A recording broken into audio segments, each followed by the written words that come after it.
Rainier Valley Historical Society's mission is to collect, preserve, exhibit, and interpret the history and heritage of Rainier Valley and its people, and to promote public involvement in and appreciation of its history and culture. Our geographic boundaries are from Dearborn Street to the city limits and from I-5 to Lake Washington. Our office is located at 3710 South Ferdinand Street in the Columbia City neighborhood of Seattle. September 17th, isn't it? I'm at the home of Jack and, what's your name? Sophie Collier. And we're discussing, well, it came out here to return the photos that we made prints from of the old cobblestone garage, gas station across the street.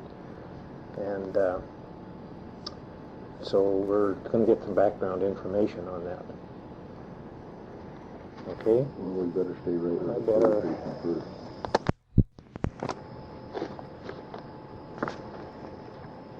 Okay, you were telling about the gal that had the, what was her name? They had the gas station? Rose Collins. Rose Collins. Mm-hmm. Okay, and she had, it was a rocket station. We have a picture of that. It was, I think, White Rose, and then it was Rocket. Okay. And that's right around behind Sorensen's Drugstore. Yeah. The first one she had was a garage and one gas pump, and then she later built the house and put the gas station in front. Yeah. I don't remember that. That was before my time. I don't remember, but I do remember seeing that we have a picture of that in our files. Yeah, that shows the gas station there in the background on it. And that was the corner of Ithaca Street and Rainier Avenue. Yeah. Okay. Tell me a little bit, Jack, about the gas station. I mean, your dad built it, right? Yes. And when was that? That was, the permits were taken in 1926. Mm-hmm. And they had quite a little bit of trouble with the neighbors in getting that through. There's a fellow by the name of Spence, and he was very much against it, and they didn't know what they were talking about or how it was going to turn out or anything. And Mrs. Lahore, who lived up on Aerosmith, she found out about it and what the score was on it, and she retracted her name from the petition. Oh, really? And she went right down to the city and I want my name off of it. Those people were lying. Oh, is that right? So Dad got the service station sanctioned, and it was all. That was the only business property from here to Taylor's Mill. Oh, is that right? Interesting. Yeah, that's right. I've never seen anything else along there. Yeah. Well, what kind of a station was it? What was it affiliated with? Started out as Texaco and Beltex,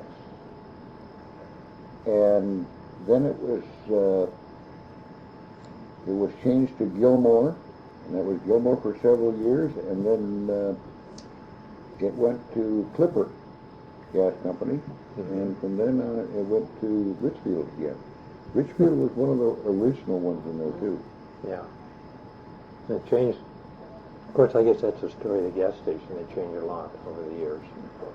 Well, Quite a few of them. the gas companies they never have played fair with the public. Yeah. You talk about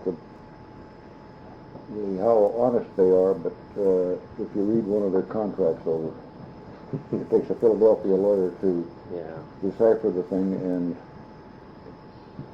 we're still in the dark about the gasoline company. The federal government don't know anything about the gasoline company. Believe me, I know that.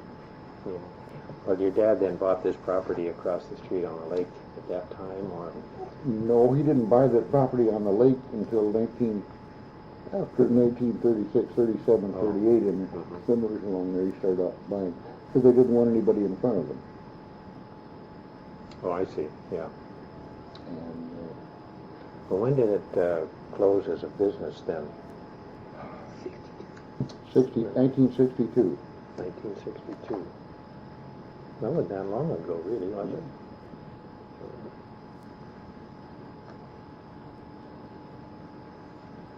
That's a very unique station. Of course, he built it himself, didn't he? Yes, that's all solid. That's all solid brick. solid brick and or cobblestone. And cobblestone facing on the outside. Oh, with brick core and then cobblestone facing on it. Yeah. Well, that's unique. It's all fireproof. As fireproof as you could possibly make it. There's fire stops in the roof every 2 feet. Yeah.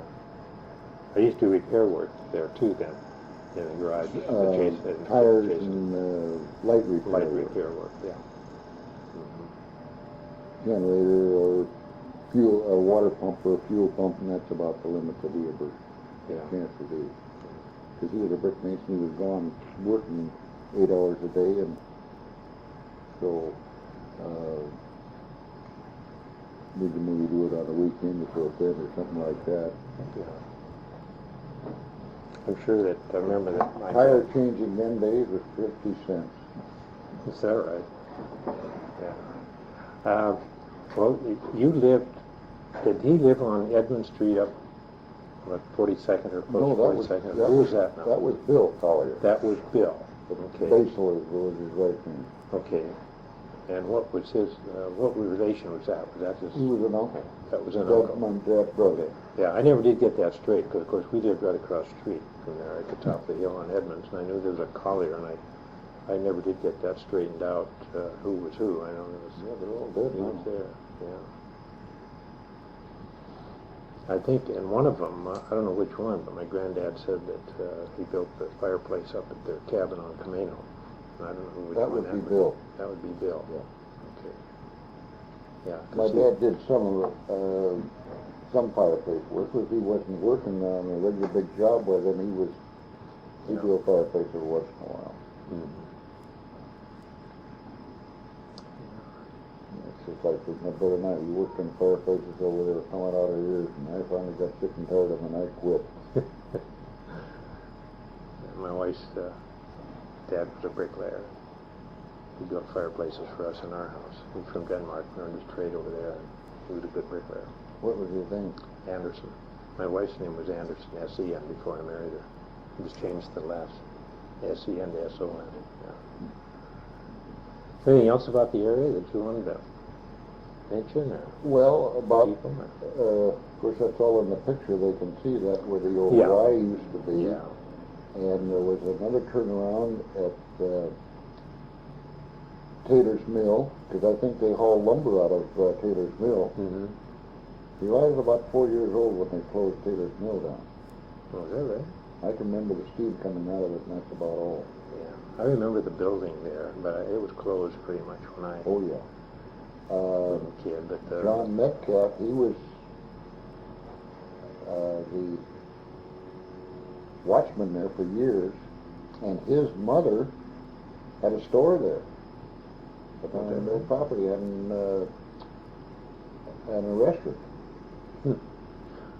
Well, they had it was actually classified as a town called Tamil, T-A-M-I-L, for the post office use. And I found that was listed in the directory as a town because of the employees that worked there and so forth. They all lived up Mail on the stuff. hill, or Yeah. lived right around locally where they could all walk to work. And that cut big lumber. Yeah. There's a lot of big trees. They log shoot and everything.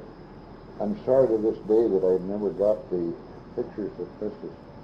wanted to give me, Mr. Metcalf, Yeah.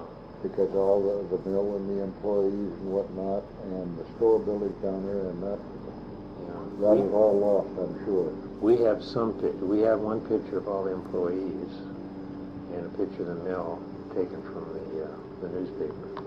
There may be some more of that in a Museum of History and Industry collection, and we hope to do research and start looking up these things there at the University of Washington, because there's a lot of these pictures that they have that they're just sitting in their file and nobody uses them, and we want to go through and try and find as much of that and do as much research as we can. And I've got several people now that are interested in doing research, so hopefully we can get more information on this Learn a stuff. hell of a lot. Oh, yeah. Even in the archives there at Burien. Yeah, that's one there that we'll be looking at, too. On the That building. only goes back to 1957. Well, you can get pictures there that were taken of some of these houses during the 30s. Quite a few people have gone over there and you call, make an appointment, and get your tax record, and you get a photo plus all of the particulars about your house. And that was done in the 30s for the tax records. And so that gives you quite a bit of information about the houses. See, now, originally, the house that my dad bought was on, oh, it's on what? 9, 10. It was on lot 10. Mm-hmm. And then 9, later, they acquired that, and then they built the service station on it. Oh, I see. And I'm thinking of, I don't know whether those pictures were in there or not of the old service station when it was first started out. Yeah, I think so. Yeah. I think there was some, yeah. A fellow by the name of, a bricklayer by the name of Tom Wade, got my dad to buy out here originally. Mm-hmm. And along here, when my dad moved in, it was a trestle. And he used to go down underneath the trestle and pop it, shoot a duck every once in a while. Oh, is that right? And then it wasn't long after that they closed the lake off and made it a federal game reserve. Yeah. And that's what a lot of people don't know. It's a federal game reserve. Yeah. And now you're supposed to molest the ducks in any way, shape or form. That's right. Now you can't. Now they've become a great big nuisance. Particularly the geese. They all get rid of those, a lot of those from time to time. Yeah.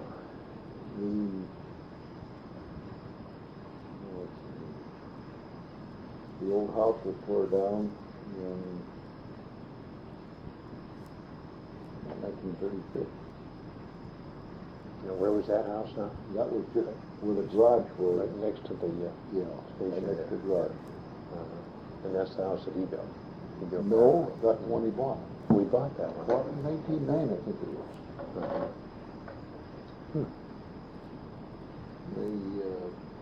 When they he had it for 2 or 3 years, and he left here and went east, and back to Chicago, and from Chicago he was Washington D.C. was all over. He was working mostly on and running work, all federal buildings and whatnot. Mm-hmm. And they were barracks and stuff like that. Come in. Even after the war, when we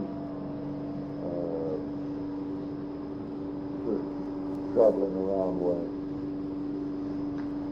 we met my mother, and they got married. And that's when they went to Cleveland again, and they went in a hotel. And then we came back out to Seattle, and we worked on the Smith building. My granddad lived in that time. I was there right from high school, and Cleveland High School, and all of it. Now that that's forgotten, and I see the buildings, and then I remember it. Yeah. Worked on a lot of the buildings downtown then.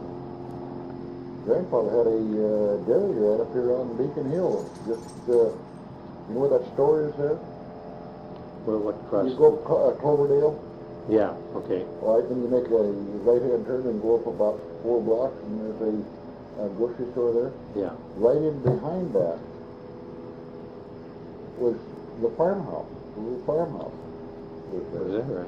There was a dairy farm there. And it was a dairy farm. He had dairy cattle, and they tethered around both sides of the hill, Mm-hmm. down the railroad tracks, and on this side. And then as you turn and go down with the Carkeek Drive there, Mm-hmm. well, there was a nice meadow down there, and that's where all the young fellows used to ride their horses and whatnot. Yeah. And let's see, Joe and Bill both lived right there at Cloverdale and Beacon Avenue. And Oh, see, Joe was killed at 24. He was hunting, and they went down by the depots, and he stepped over a log, and he was carrying a shotgun underneath his coat. He didn't want to get it wet. Straight up at the trigger guard. Oh. And as he slipped, why his hand went down and went up underneath his arm and back through the back of his head. And Alec Dale, he lived down here at just past Lake Ridge, and he was with him. He loaded him on a horse and brought him back. He caught help from the undertaker. Not the undertaker, but Sheriff. no, it was the King County mortuary. Because of an accident or death. Yeah, they supposed to investigate.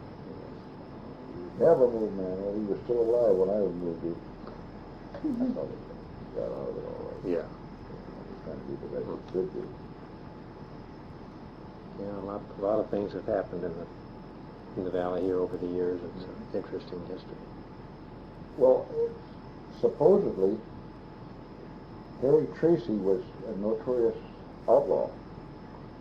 And he had robbed a train, and he came up over the hill and along the lake here, and he was supposed to have buried his casualties he got, and he said it was in a hollow cedar stump. And we removed several stumps, but we never found it. I heard that we have reference to him in our file someplace. I remember. Well, they cut him over in the Blues country. Yeah. And 7 or 8 of them, I guess, they had him hemmed in. They spotted him where he was at, and they just fired one round after another, and they finally hit him, and there was no more shooting from him. So they crept up and I guess they finished him off right there. Yeah. That's where he died over there. No trial. That was the best trial it could be. Yeah. There was another one that I read in the town on it. They got him down here by Irvington, along the railroad tracks, and they were looking for him. And they hollered at him to say where he was, and he didn't do it. And they came up on him, and the outlaw came up on him, and they shot him with Winchester 44s. And they put him out of his misery in his escapade. Yeah. Yeah, there was crime in those days, just as much as there is. Well, not as much as there is now, because there was crime then as there is now. Well, they used to rob the old streetcar drivers right here at Norfolk Street. Yeah. And they couldn't stop them. Well, couldn't stop them, and they were pulled out on the dock where they just climb aboard and they give it. There was an incident in one of the newspaper articles about a train robbery or streetcar robbery. 3 masked men got on and robbed everybody. Then they forced everybody off, and they took off in the car. Made their getaway in the car and left everybody to walk home. There were all kinds of funny things that happened. Well, those old streetcars weren't hard to run. They just had one handle, and Yeah, that's right. they pushed down on the throttle, and there was the bell. That's all they had. They'd ring that damn bell, and that was on a foot lever pedal. And Yeah. pumping that thing, bing, bing, bing, bing, bing, bing, bing, and you hear something coming I can through. remember that. Now, the one that they had that's downtown now, that has a whistle on it. Yeah. I think that's because of the crossings that down at on the waterfront. They go across some pretty heavy traffic down there. And but that was what Rainier Valley and all the streetcar lane and all the city all had bells. You Yeah. hear that damn bell Yeah, ring that for was- quite a ways. Oh, yeah. That was a damn good-sized bell. It was about that big around. Yeah. That old big hammer on it. It was Stick good with ring it. like the dickens. Yeah, Well, pretty everybody hard. was dancing. Yeah. Well, it's interesting. I've got a form for you to sign. We made copies of these and so forth. Okay. Yeah, we're talking about Jack Belts. Yes, Jack Belts' father had a fuel business at Rainier Beach, and Jack is still living, and he's about 77, 78. Mm-hmm. And Julie Reed is his wife, and she's an old-timer here. They came here, I think, during the Depression, and settled in this great big house that's right up above the service station. Oh, yeah. And then they got married, and they finally live right on Pilgrim Street here, just down the street from the Waters Avenue. Yeah. And then there was old man Shelley. He had a fuel business. And there was Norman Guys. Now, Norman Guys was alive, and he could tell you quite a little bit about Rainier Valley also. His dad had a fuel business, and he also had that started out down here at Taylor's Mill, the tavern down here. Mm-hmm.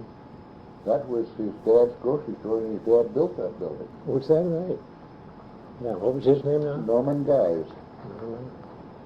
G-U-I-S-E. G-U-I-S-E. G-U-I-S-E. Okay. Do you have his phone number, Dottie?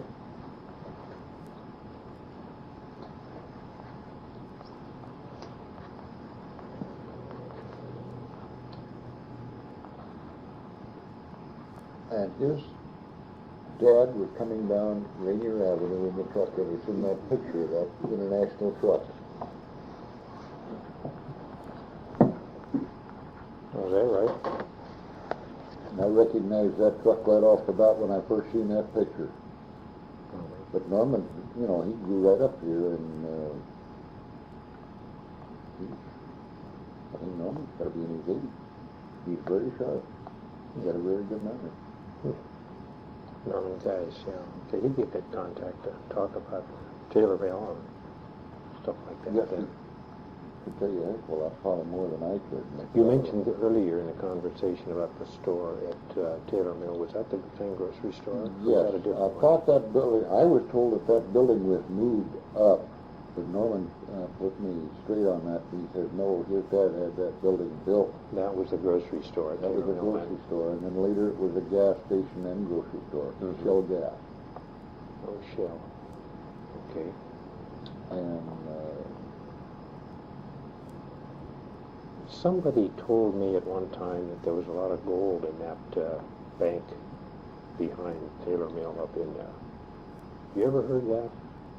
Somebody told me that one time, but they could never get it out because the mill was there, and they wouldn't, and the city wouldn't allow them to. well, they did push take it out. that, They took a lot of that bank down. they took a lot of that bank down, and that's what filled in Rainier Avenue there, Yeah. from the city limits to Rainier Beach. Yeah. But somebody told me there was a lot of gold in there, and Not in you know, that kind of a, it doesn't sound logical to me in that, you know, it's kind of a clay type. no, it's sand Was it and sand? gravel. Oh, sandy, and, it's sandy, yeah, that's right. loam in it, and Yeah.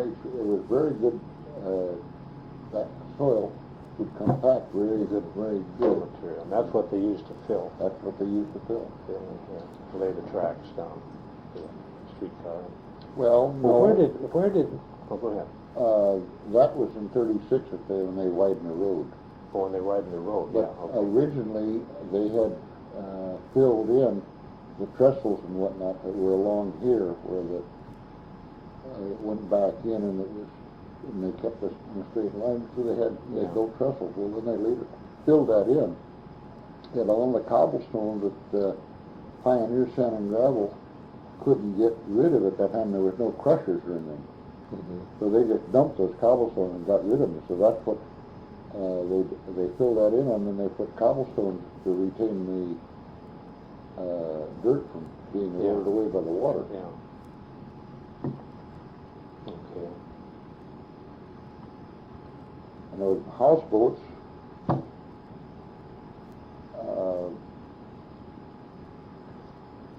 from Rainier Beach all along the lake here, almost to, well, just a little beyond Carver Street. Yeah. and that was, We have a picture of one house built around where, just beyond where O'Hara's boathouse was, sticking out there with a walkway out to it. It's a real neat picture. So that's you know that, down here where that, old building is on this side, Yeah. that was Ike O'Hara's houseboat. Oh, is that right? And that's Which building is that now? that little shed building, or little shop building on this side of Aqua Marina. It's still there? It's still there. Oh, is that right? Yeah. So it was actually around the corner a little bit then. That used to be on the other side of, on the north side of Ike O'Hara's dock. Yeah, then they moved it. Mm-hmm. Oh, that's interesting. Now, that's something we didn't know. These are the things that we pick up, you know. Pretty soon they all start piecing together. Ike and Jenny O'Hara. And he had a sand and gravel dock there along the Pioneer. Mm-hmm. I guess they bought all the sand and gravel in by barge. Probably. That's where they were Pioneer. I know they did that because I've seen that. What did, on Taylor Mill, where did they get most of their logs? Were they brought in by the lake? Yeah. By lake. And then when they transported them out, how did they get them out of here? They by, that canyon was called Dead Horse Canyon. Mm-hmm. They used to go up the canyon there, and then they would turn and go up the hill up to Waters Avenue. Mm-hmm. There was no road through here then. It was up. They had to go around By wagon? Wagon? By wagon, yeah. Uh-huh. And something happened anyway.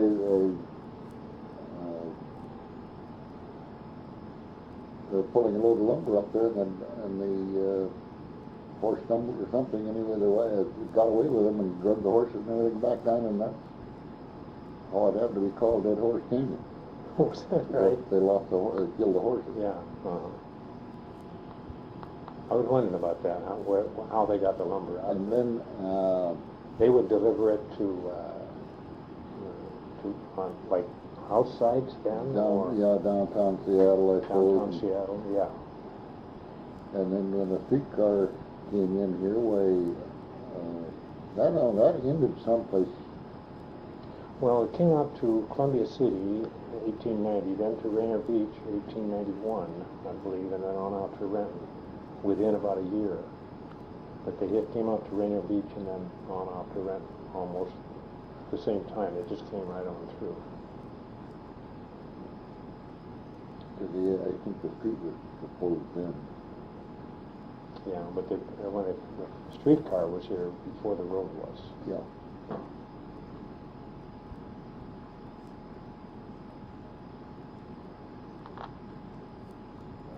I still have a streetcar token.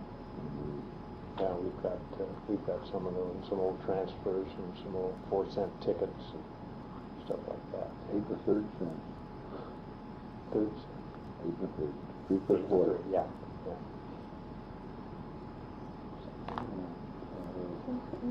I have a school token which was worth 2.5 cents. Yeah, I think I have one of those old ones too, bigger, about the size of a quarter. It's a lot of that stuff. I was going to read these phone numbers. The phone number for Carol Kennedy, that's daughter to Rose Collins, at the Rocket gas station, 722-8760. And Norman Geis had the tavern, and which was the grocery store at Taylor's Mill, was 364-0269.